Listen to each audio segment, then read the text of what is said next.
कभी सोचा है कि आइस ठंडा क्यों होता है और आग जो है फायर जो है वो गर्म क्यों होती है। इस तरह और भी काफ़ी सारी चीज़ें जो कुछ चीज़ें ज़्यादा गर्म होती है, कुछ थोड़ी सी कम गर्म होती है और कुछ चीज़ें जो है वो उनका टेम्परेचर काफ़ी कम होता है, वो कम गर्म होती है। और इसके पीछे जो रीज़न है वो है टेम्परेचर। सो टेम्परेचर क्या होता है? टेम्परेचर जो है वो it's measure of how hot और how cold something is. In other words आप कह सकते हैं कि it's measurement of degree of hotness और कोल्डनेस, मतलब कोई चीज़ कितनी ज़्यादा गर्म है या कितनी ज़्यादा कोल्ड है। ये टेम्परेचर है। पहला पॉइंट तो इट्स डिग्री ऑफ हॉटनेस और degree of coldness.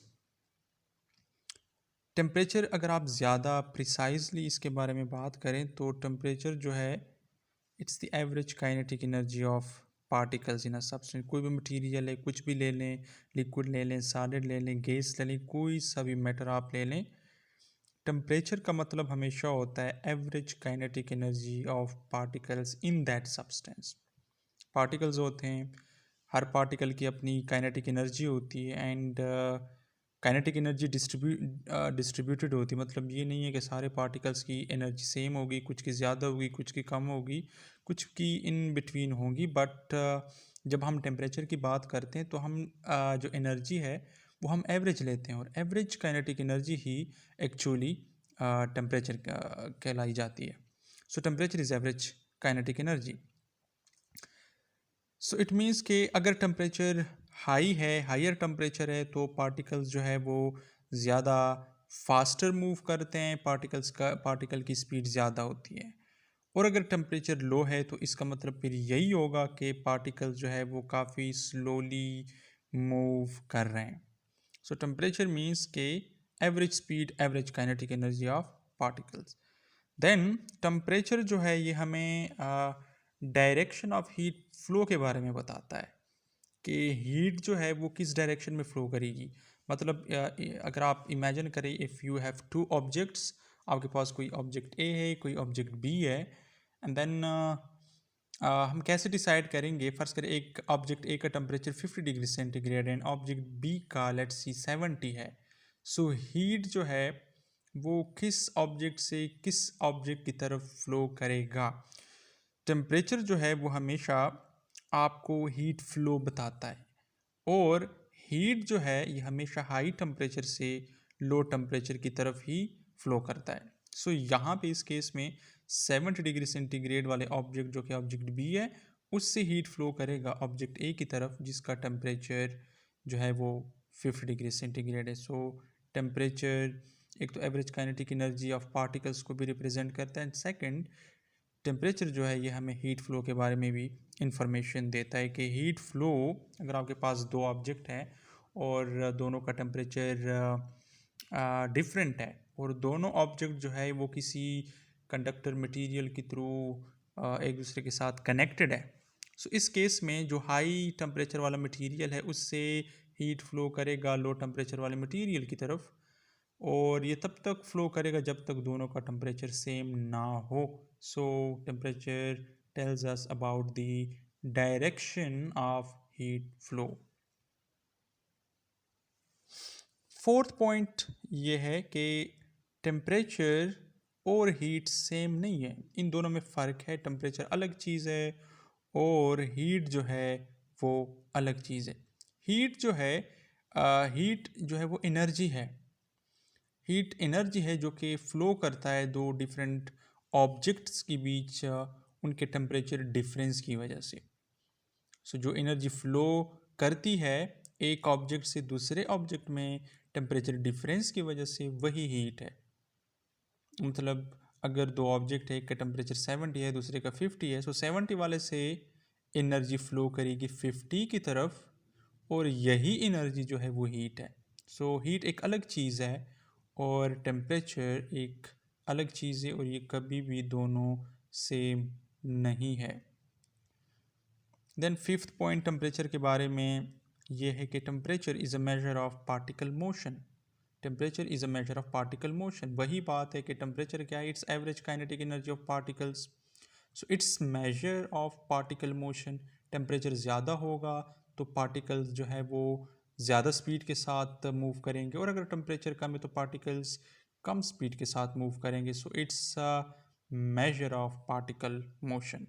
Then six point is कि अब देखो टेम्परेचर के मेजरमेंट के लिए हम कुछ स्केल यूज़ करते हैं। जैसे सेल्सियस स्केल हमारे पास है, फ़ारेनहाइट स्केल है और केल्विन स्केल। ये तीन डिफरेंट स्केल्स टेम्परेचर के मेजरमेंट के लिए हम यूज़ करते हैं। सेल्सियस के ज़्यादातर तो वर्ल्ड में मोस्ट ऑफ द कंट्रीज़ में हम सेल्सियस को ही ज़्यादा प्रेफर करते हैं। सो सेल्सियस स्केल काफ़ी ज़्यादा कॉमन है, ज़्यादातर ये यूज़ होता है। फ़ारेनहाइट भी यूज़ होता है, मेनली मोस्टली यूएस में फ़ारेनहाइट को ज़्यादा प्रेफर किया जाता है। और केल्विन स्केल जहाँ तक है तो वो हम साइंस में यूज़ करते हैं, क्योंकि जो ऐसा यूनिट टेम्परेचर का है वो केल्विन है, और साइंस में केमिस्ट्री फिज़िक्स में हम इनको ज़्यादा प्रेफर करते हैं, केल्विन स्केल को। नो, जो मेन क्वेश्चन है वो है हीट और टेम्परेचर का, इन दोनों में क्या फ़र्क है।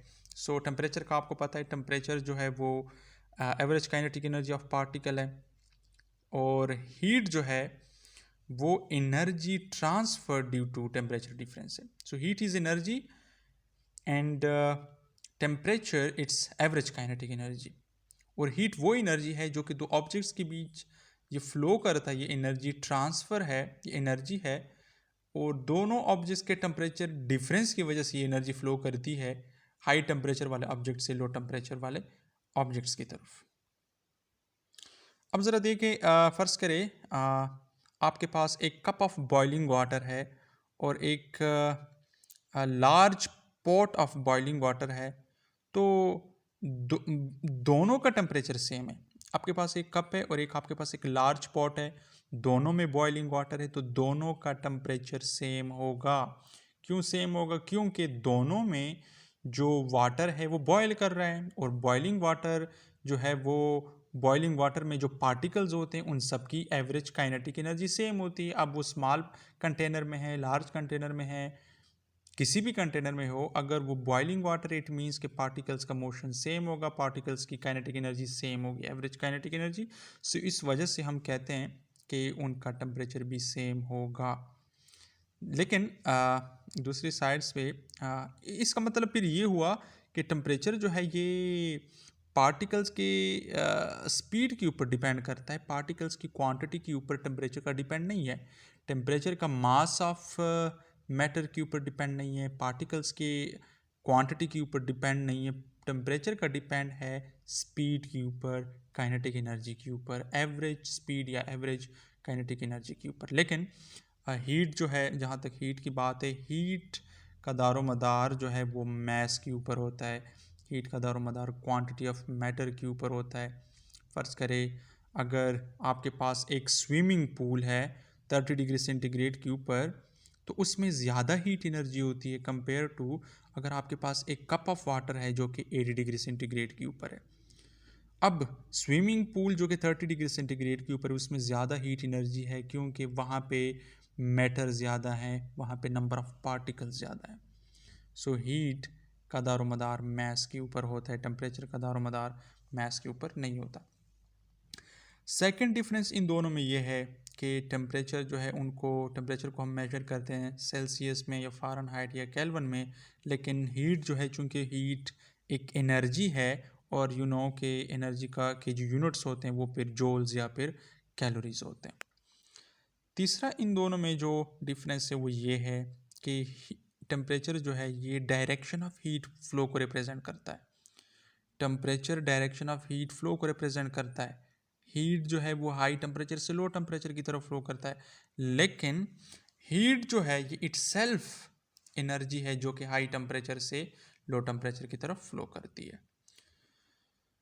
अब नेक्स्ट पॉइंट जो थोड़ा सा कंफ्यूजिंग है वो ये है कि हीट का दारोमदार टेम्परेचर के ऊपर कैसे है। सो अगर हीट का दारोमदार मैस के ऊपर या पार्टिकल्स के नंबर के ऊपर कैसे हैं। सो अब नेक्स्ट क्वेश्चन है कि हीट का दारोमदार मास के ऊपर कैसे हैं या नंबर ऑफ पार्टिकल्स के ऊपर कैसे हैं। सो जब आप मास इंक्रीज करते हैं, मास इंक्रीज करने का मतलब ये है कि आप नंबर ऑफ पार्टिकल्स इंक्रीज कर रहे हैं। और जब आप नंबर ऑफ पार्टिकल्स इंक्रीज करते हैं तो हर पार्टिकल्स को एनर्जी चाहिए फास्ट मोशन के लिए। हर पार्टिकल को एनर्जी चाहिए। अगर फ़र्ज़ करें आपने टेम्परेचर इंक्रीज़ करना है, सो इट मीन्स कि आप हर पार्टिकल्स को एनर्जी प्रोवाइड करोगे ताकि वो फास्टली मूव करें। सो अगर आपके पास ज़्यादा पार्टिकल है, इट मीन्स कि आपको ज़्यादा एनर्जी चाहिए, इट मीन्स आपको ज़्यादा हीट चाहिए। सिंपल एग्जांपल हम इसको इसका इस तरह ले सकते हैं कि लेट्स सी आपके पास एक कप ऑफ वाटर है और उस कप ऑफ वाटर को आपने हीट किया है 10 डिग्री सेंटीग्रेड तक। तो इसमें आपको कम हीट चाहिए क्योंकि वहाँ पे कम कम मालिक्यूल्स है, कम पार्टिकल है। लेकिन अगर आपके पास 10 कप्स ऑफ वाटर है और उन 10 कप्स ऑफ वाटर को आपने हीट किया है 10 डिग्री सेंटीग्रेड तक, तो वहाँ पे आपको ज़्यादा हीट चाहिए। क्योंकि देखो 10 कप्स ऑफ वाटर में बहुत ज़्यादा नंबर ऑफ पार्टिकल्स होंगे compare to 1 cup of water के, और दोनों को आपने हीट किया है, आप हीट कर रहे हैं 10 डिग्री सेंटीग्रेड तक।